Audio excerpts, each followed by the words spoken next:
So I always like to start with the journey to get to the place you are now. And I know yours is an interesting one. So I wanted to maybe we could start really early. Let's start from when you were growing up and give us an idea of what that was and how you sort of got introduced to refugee camps, right? And then how that led to starting your company. Yeah, so I grew up in Toronto, in Canada, and I'm originally from Palestine. My parents were born in Gaza. They grew up in Egypt. I was born in Dubai. Moved to Canada when I was very young. So I'm as a Palestinian Canadian. I always kind of knew that I had this rooted Mhm. identity back home, right? So it wasn't until I got to university and I actually was doing my master's program and I was doing my research on identity politics. Hmm. Um, and so I was always, I guess it was kind of like a self search type of, because we're always, Sure. right? Like it's kind of like digging a little deeper. And I had decided to do my primary research at the Palestinian refugee camps in Jordan. And so, although I was Palestinian and my parents were born in Gaza, I personally never lived a refugee life. Like I was Sure. never born in a refugee camp. Yes, I never had a passport, like a Palestinian passport, because that was just our state when we were born. We had the stateless identity, and so Right. coming to Canada was so important because it granted us this new life, this new opportunity to have a citizenship, which was huge for us.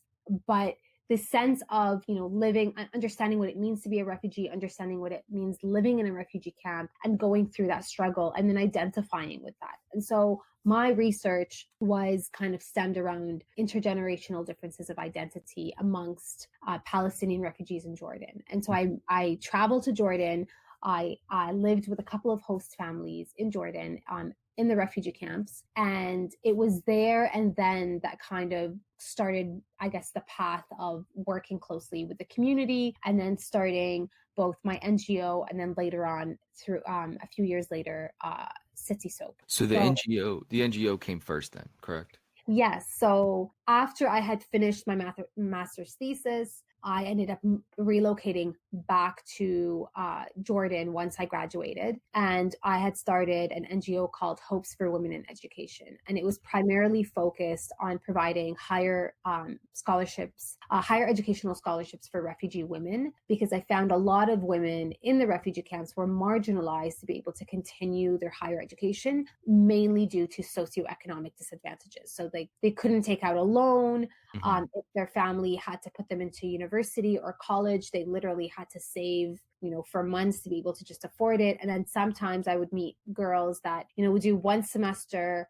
and then get out and then wait a year to save money and then go back and do another semester. And it was like, I think I met a girl that took her 10 years to finish her BA because she kept going on and off, not being able to afford it full time. And so I found it kind of coming from a place of privilege and coming from, a place where, continuing your education was never a question. Like both in Canada and the States, it's very easy to access loans, it's very easy to Right. access educational scholarships. So for me, I felt it was so unfair. I was like, why? You shouldn't have to not go and not continue your education just because of money. Like that should not be a barrier of entry. And so that was the whole essence of Hopes for Women. It was the sense of let's create a fund for women that would both recognize women that really wanted to push further in their lives and their communities by getting this education, by helping supporting them.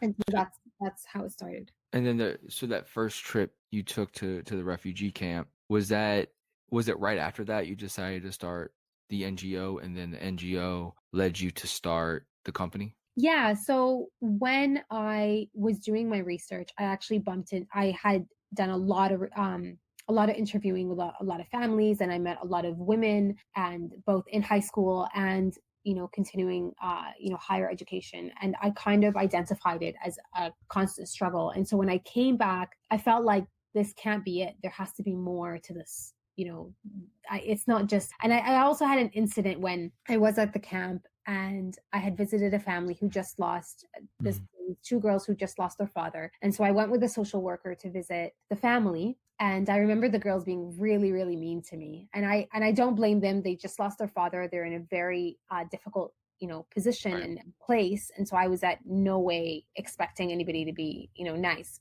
And I say that only because everyone was so hospitable the entire time I was there. So it was kind of odd to see Right. these girls being really rude and mean and kind of giving me like this cold shoulder. And so I remember the girl like while we were asking her some questions and making sure the family's okay, if they needed anything, she kind of was like, you're just here to ask a bunch of questions and then you're going to go back to your life and we're going to be Mhm. here just as we are. And it kind of hit me. Her words really kind of struck me that like, yeah, you're right. Like I am here to ask a couple of questions and I am going to go back home and I might, never see you guys again. And so I kind of felt like a hypocrite. I kind of felt like, am I using them? It kind of was a self-reflection of like, am I doing the best that I can for this community or am I just trying to extract information and leave? And so it was at that moment that I think lingered with me way after I went back, came back to Toronto. And I felt like, there has to be something more here. And because education was such an important aspect of my life and because there was never a barrier to entry with my personal education, I felt like women should not be subjected to that just because of where they grew up and where they're from. And so that's how the idea of hopes came, that when I ended up relocating to Jordan, I felt like this has to be something that I started. And then that sort of naturally you gained a bunch of experience from that. I'm sure you learned a lot, and then you discovered different issues, probably different problems that the women in these camps faced. And then I guess you put your entrepreneurial hat on and say education is one thing, right? But there still needs to be jobs eventually somewhere.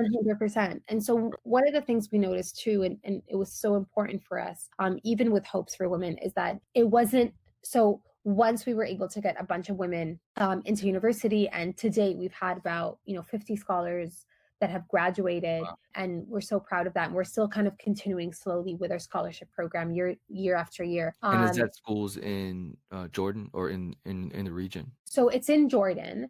Okay. And the reason we've kind of limited it to that, I mean, we've kind of primarily worked out of Jordan, but we've primarily limited to scholarship funding locally because we Mhm. know and we understand that a lot of these women come from very conservative families. So we don't want to also come in and be like, we're going to Disrupt the take your daughters. entire Yeah, like family we're going to ecosystem. come and Yeah. take your daughters out. Right. We want it to be like, you're accepted to a local university. We'll fund your tuition, your education, your tuition, your transportation, and your academic fees that you need to complete and to successfully, be able to graduate in the 4 or 3 year time frame. But you mentioned, did I put my entrepreneurial hat on? That actually wasn't the case. So we were working in the camps for several years, about 4 years or so, Mhm. and because of our very heavy involvement in the camp, and we were constantly doing projects on the ground and working closely with the community there, one of the local volunteers that we worked with came, I remember, visited me, and she had brought with her a box of soap. Mm. And she was like, we have a bunch of women that are trained in olive oil soap making. We have Huh. boxes and boxes of soap. Can you help us sell this? Huh. And I remember looking at her like, soap?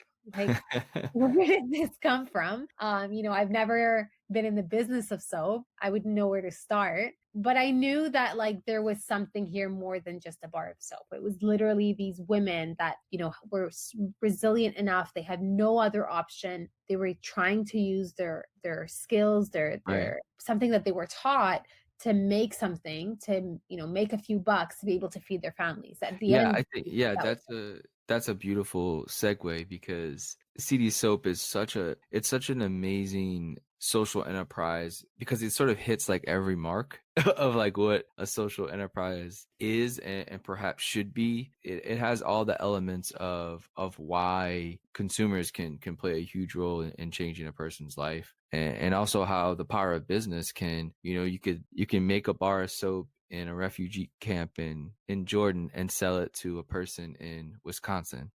Right? That's like an amazing time we live in where we can help support people around the world by doing stuff we would normally do, right? We all buy soap eventually at some point. I mean, uh I'm assuming everybody uses soap at least once a day, at least, yeah, no, right? obviously, I'd right? hope So so, so right? there's a need for it, right? And so Yeah. But so and let's it's maybe Can you maybe explain exactly maybe what the brand is, the mission and sort of the vision from when it started and maybe what it is now, if it's Yeah. changed at all? So, I mean, after that first visit, I ended up partnering with my current co-founder, Jacqueline Okay, Sophia, yeah. who was actually at the refugee camp working with the local community center as well, the women's center there. And she had also been approached to help, these women sell a bunch of soap. And so I'm a big believer of, collaboration over competition. And at the time, we felt that me and Jackie were kind of trying to do the same thing. We were trying to help these Gotcha. women, push out their soap. And this is where we came together and decided, let's kind of bring our efforts, bring our energy together to really put something at the forefront. And I always end up going back and checking my intention. And I think this is really important because a lot of people ask, like, why do you do this? And I'm like, okay, let me take a step back. It's not for, the money that is coming out of it, because let's be frank, when you start a startup, you're not in it for the money. You're in it for, Right. what the meaning behind it. And, what we're really trying to achieve, which is giving these women their dignity through employment and giving them financial stability by saying, you can now get out of debt. You can now afford to, put some food on the table. And a lot of the women that work with us are sole breadwinners, right? Interesting. Yeah. So just going back, I mean, you asked like how we started and where we are today. It's definitely been a process, and we're now going into our 5th year, and it's definitely something where I'm learning something new every single day.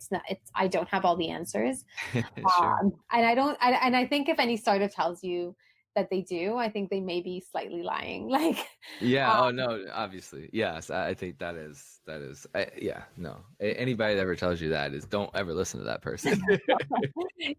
I always want to be in a room where I'm constantly learning something. And if I'm Hundred not, I'm percent. like, something's wrong. I'm in the wrong room. But I think in the process of starting, it's definitely been a chance for us to continue pushing ourselves and the community that we work with beyond what we thought was what everybody was expecting.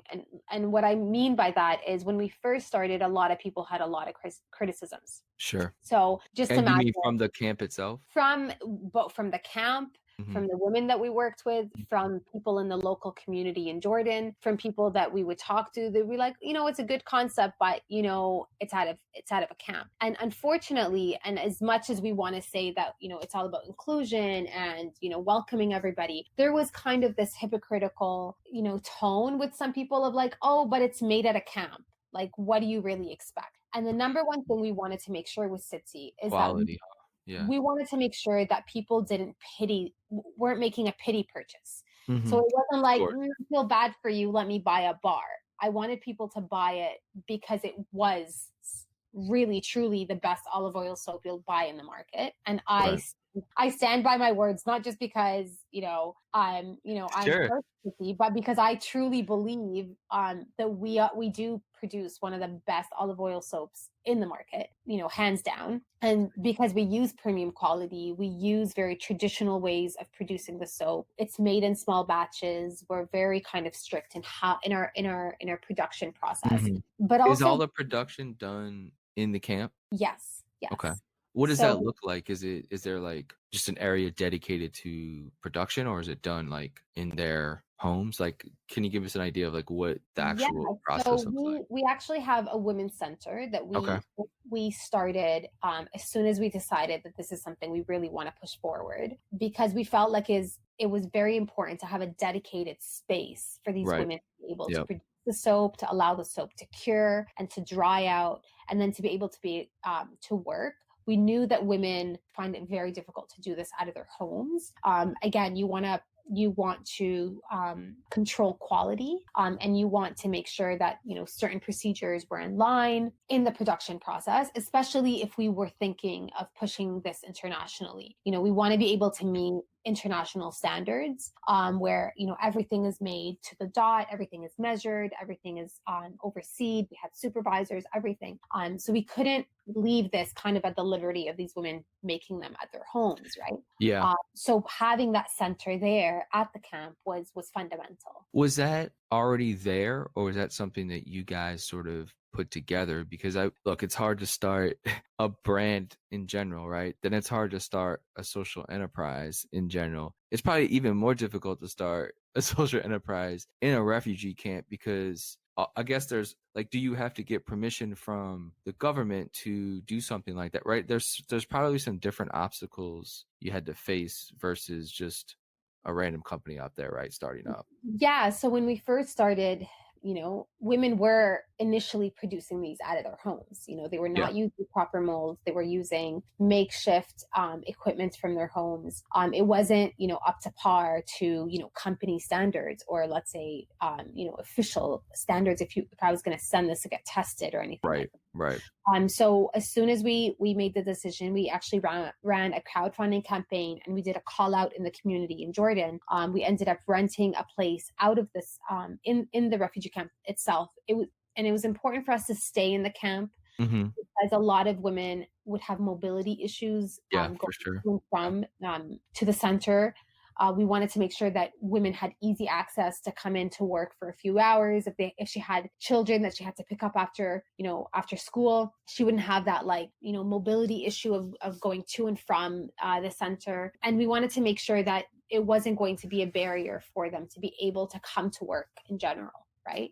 Yeah, absolutely. Yeah, because I mean, a lot of women will, and I've known women that would get jobs in the city, and it would pay, let's say, 200-300 JDs, which is Jordanian dinars a Hmm. month, Hmm. which is like the fair local wage Sure. there. But then they would be spending, You got to get there though, and then you have yeah, to like get they back. would literally be spending 80% of what they were Right. making on transportation. So Yeah. it would make sense for these women to, spend all this time away from the family just to bring in, 10% of their salary at the end, because all of it was going on transportation. And so this having a place at the camp was really, really important for us to establish. So that's what we were able to do with our first run of a crowdfunding campaign, and a few dedicated donors that we had reached out to, plus some companies locally in Jordan that ended up helping us completely, renovate our center to be what it is today. That's great. So you mentioned before that when you first started, there was a little bit of reluctancy and doubt. Has that narrative changed a little bit now, 5 years in? Is it the community and the camp and the women more accepting of what you've built? Yeah, so I mean, to date, we have over 50 women that have been trained in the soap making process. We have 10 full-time employees, and a lot of the women that are trained also work with us on a part-time basis from time to time. Hmm. And for us, changing that perspective really had a lot to do with the brand. So the branding for us, getting that right. And what I mean by the brand is just like the overall feel and look of, Hmm. we really didn't want to cheapen out on packaging or Right. on, little things like that. And I feel like I wanted to make sure that people didn't look at this and say, "Oh, this came from a camp." I wanted them to look at it and find it as though they would find it at, a rack, at a shelf at Nordstrom, Hmm. or, like a high end luxury boutique. And thankfully, we've been able to get to those shelves. We've been able to get at a luxury boutique here in Canada at Holt Renfrew. We're now on the shelves at Whole Foods in Ontario, which is a huge, huge Yeah. milestone for us, because it really means that we've been able to surpass the idea that, Sitti is just a brand out of a camp. For us, we Yeah. want it to be so much more than that. Absolutely. No, I think you nailed it. And I always, when I talk to people, when people aren't, introduced to, sort of modern social impact brands, I think they do have a little bit of that charity aspect, right? Oh, I'm buying an inferior product, but I'll buy it just because, right? It's sort of that Mhm, charity mhm. feel. And I think now that the sector of social enterprises in general has grown, most of these products are equally, probably mostly actually better than anything you can get on a shelf, right? Yeah. And so for the consumer, it's becoming more and more of an easy choice now, because when your product is just as good as anything you can get on the shelf, plus the stuff on the back end, right? That Mhm. is what I think right, it separates you obviously in the marketplace, but it also has this overwhelmingly powerful feeling of a person doing something good, but then they're also getting a product that they want. right? It's not some, like you said before, like a pity purchase. Yeah. And so that's a great thing. I think the entire sector is feeling now is the products are so great. They're probably better. They I would say like 90% times they are better because they're made like this, right? They're small batch, they're crafted, they're not just made in a Chinese factory, right? At mass And scale. you can understand what the ingredients are. And I think this is also, the shift happening with, clean beauty Hmm. and, Yeah. ingredients that we can understand. So it's really important for us. I mean, nowadays, like I'll buy something and I'll look at the label and I'm like, what is that? Like I can't even pronounce it half the time. And so I think it's important also that, as consumers, and there's that, and a lot of people are talking about conscious consumerism. Like, what does that really mean? And Right. it's asking the right questions from the companies. It's being aware of what we're putting in our bodies, what we're using on a day-to-day basis. And I think only when consumers are asking these questions will there become a shift from the conglomerates that are producing masses of like a mass number of products to start changing their way of doing things too, right? 100%. I mean, the shift that's going to happen is that they're just going to buy you guys. Yeah, well, that would be great. I mean, You that would know, I mean, it's that would definitely bring a boost into the refugee economy too, right? sure. Um, Yeah, you just always worry with that is that, they take it for the brand name and stuff and then they dilute the brand though, right? Because of margins they want to get or whatever, right? So my hope is that when these acquisitions start to happen, they keep the same, you know, Authenticity. Yeah. of course. I mean, that's the only way it's going to work for the buyer, right? And for you, the founder, to even accept something like that. But I hope that's where it's headed, and I hope that they keep the authenticity of it because, like you said, I mean, that would be so amazing for a refugee economy, right? That's a term Yeah. that you don't And hear and every day, but it exists. yeah, and I know people are sometimes sick and tired of, there's and it's hard, right? It's almost depressing. Like there's almost, you're always giving to this charity and always giving to this community. And Hmm. I'm a big, I've worked in the refugee community for almost 10 years now. And what I see is that people are so tired of, the charity. Like people, like even the Yeah, people from the camps, they kind yeah, of want to be released from this, this feeling of I'm poor, I'm helpless, I need your help. And it's so refreshing to see these women that we work with on a day-to-day basis that really kind of have changed the trajectory of their life because they're able to work with their hands, because they're able to make money in a dignified way, and then they can take that and then go to their family and really support them. And we can definitely change the reliance on NGOs and the United Nations and international yeah. aid organizations, when we're doing just that, changing the economies of these, changing the refugee economy, employing refugees, investing into these communities where they're able to use the skills to give something back. That's um, and I'm not sure that the United Nations is a really tricky thing as far as like the structure and everything, but they're always sort of funding a lot of amazing things, right? But it's mhm. always I'm not sure why they don't fund brands like this, right? Like why don't they have an investment fund where they're like, look, we're in some way they're giving to refugee camps, right? In some way or another. Like it seems like it would make sense for them to actually like invest in companies like this that are basically doing the work that they want to do anyway, right? But it's more sustainable. That's the stuff that actually can employ an entire refugee camp rather than deploying funds just to kind of rinse and repeat the same process over and over, right? At every single camp. Well, and this is something also a lot of NGOs and international development organizations have come into these Hmm. communities, and they'll offer workshops and they'll offer skill training, and they'll offer different things here and there, or they'll offer microloans, or microfunding. But what happens sometimes is you have this, and just as an example, you have an international development organization that will come into this community. They'll train a bunch of women, let's say on jewelry making. Hmm. They'll teach a bunch of these women, this is how you make bracelets and necklaces and, the like.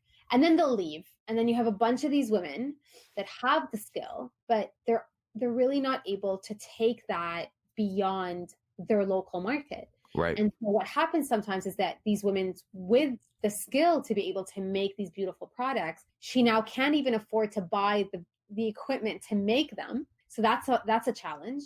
Of course. Her reach of market, her target audience is really limited to literally how far she can reach. Like, can I get to the next city to sell them, or, whatever. So without the partnerships of without global partnership of being able to really push the product beyond my local community, it's really hard. Yeah. And like you said, running a startup is on its own very difficult, let alone starting it at a camp where they have this sense of disadvantage to start to begin with, right? Because they're not at a good position in the market to really leverage their position forward. And so this is why with Sitti, it was so important for us to, we have the women at the camp, but we needed to be able to reach much further than that. It was more than just having a place at the camp where women made a bunch of soap. Right. We wanted to make sure that there needs to be distribution of some sort. Exactly. We needed to create the partnerships. We needed to have the reach. We needed to,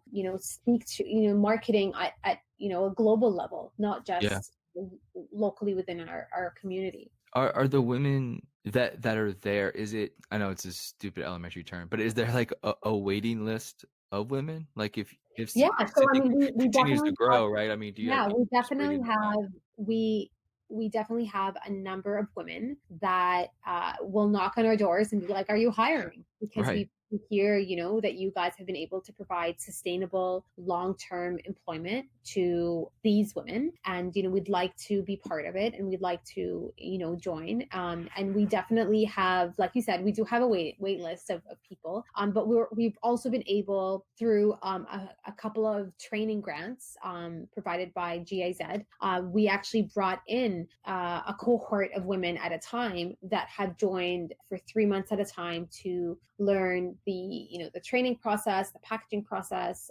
understand kind of the ins and outs of the business, so that at times when we do have a surge, let's say, of orders, or we need to fulfill something at a deadline, we're able to, pick up the phone and go through our list and be like, okay, we need you to come in, to work these days, for example. And it kind of manages our ability to scale, because ideally I'd love to hire, 100, 200 women at a time on a full-time basis.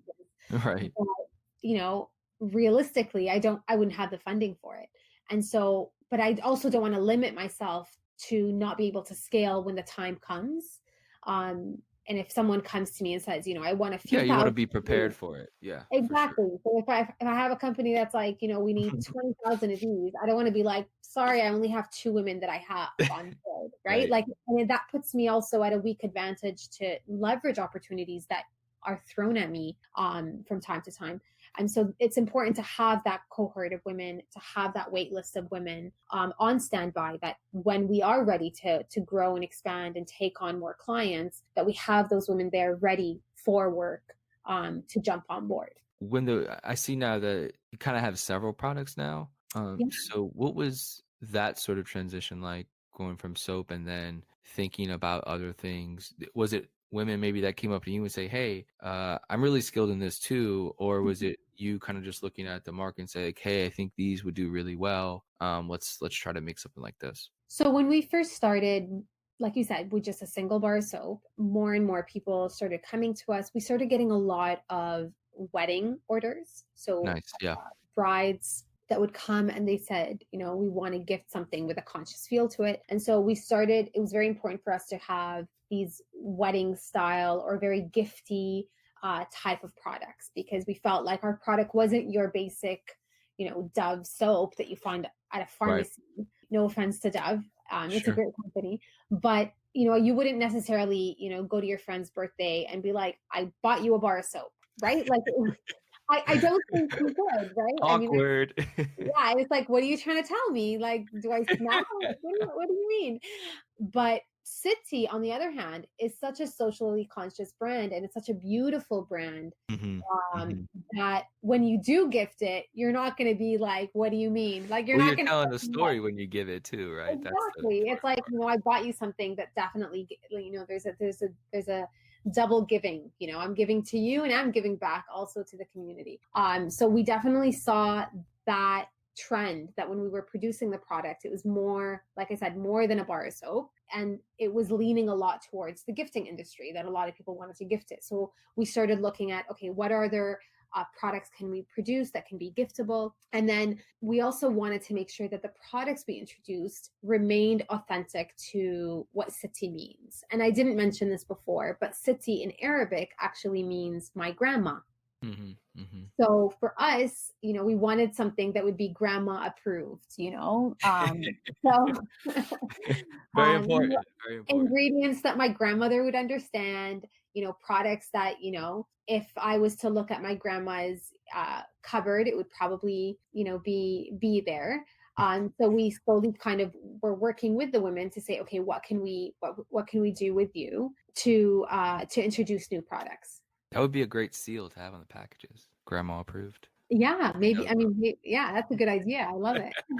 Oh shoot, I had a follow up, and then I lost it when I had to make a joke, of course. Oh yeah. Okay. So when we're talking about grandmas, is there a certain like age that women need to be to start training and things like that? Or is it just if they go through, I guess I'm trying to connect. I don't know if the dots connect through the NGO that you started still, and then does that sort of feed into Sitti in any way? Yeah, that's a great question. So Hopes is definitely, so Sitti was kind of like a beneficiary. It started almost as a project, and it ended up on its own as a company, as a social enterprise. So we definitely do have some of our alumni that ended up joining us full-time and part-time at the Women's Center. And the nice thing with the Women's Center is it encompasses multiple different elements. So Sitti is a big part of the Women's Center, and we also have another Hopes beneficiary program called Banat Connect, where we train and just support women in computer skills and language development. So we have literally all ages. So we'll have girls that will volunteer with us at the center that are still in university. We have graduates that have joined Sitti as soap makers and artisan soap makers. And we also have, grandmas as part of the artisan soap makers. So, we have a Sitti herself in our team. That's great. So, we'll have, the mother, the grandma, the sister, all kind of part of the women behind making the soap. So it's not really age restricting. It's really about their ability to produce the product at a very, at the process that we have. Yeah. So I'll end on this is the vision for, maybe the next 5 years or so. I know that's hard to kind of do, right? But it seems like you're you have a very good vision on what you want things to be going from start to now. So what does the vision look like a little bit later on as the brand matures more, as the supply chain gets even better and more customers buy things? What is the next 5 years you hope what it looks like? Yeah. So, I mean, for me, it's expanding our center. Being able, there's actually a property we're looking at to purchase, because we were growing to our, the center we're currently in is getting a little tight for us. Sure. And so in order for us to grow as a company, we also need, the space to be able to grow. So, in the next 5 years, we want to be able to move to a new space. I want to be able to, hire double, triple the number of women that we have working for us full time, on a sustainable income, and to start kind of really reaching our target of, creating partnerships and doubling and tripling and quadrupling our current sales. And to do that, just to be able to, fund that money back into the camp and kind of really leverage opportunities to grow on that level. We started out, the corporate gifting industry is a multi-billion-dollar industry. And if we can just enter even a small margin and be able to really leverage that to help, feed back into the refugee economy, we can definitely see a change. And, for me, inspiring other companies to be able to follow on those steps would be huge. And so, yeah, in the next 5 years, it's for us, it's all about, growth and development and investing back into the community. And if we're able to do more with that, then, I think for us, it would mean that we've been able to do our job. Yeah, it's a big win. Well, thank you so much, Nora. It's I'm so glad we got to do this. I know we've played phone tag a little bit for a while, but Yes. I'm so happy we did this because I've been following Sitti for years now, and it's great to see the growth. It's great to see the brand evolving and the impact that it's making and literally changing women's lives. It's such an amazing thing. I mean, it's so I don't know. It just it empowers us as human beings, right? To where we can make a difference by simply buying normal things we normally buy, right? It's awesome. So Yeah. I appreciate everything you and Jacqueline are doing and building, and best of luck going forward. Thank you so much, Grant. It was such a pleasure. We at City love cause artists, and you guys have just been so supportive from, a few years back, I remember. And, we hope to continue to connect and show you guys our growth. And, thank you for listening to our story. And like you said, people listening have that ability to create that change. Like your dollar has that impact. You're able to make an impact, halfway across the world just by, where you're buying and how you're eating and how you're dressing. And, Yeah. and I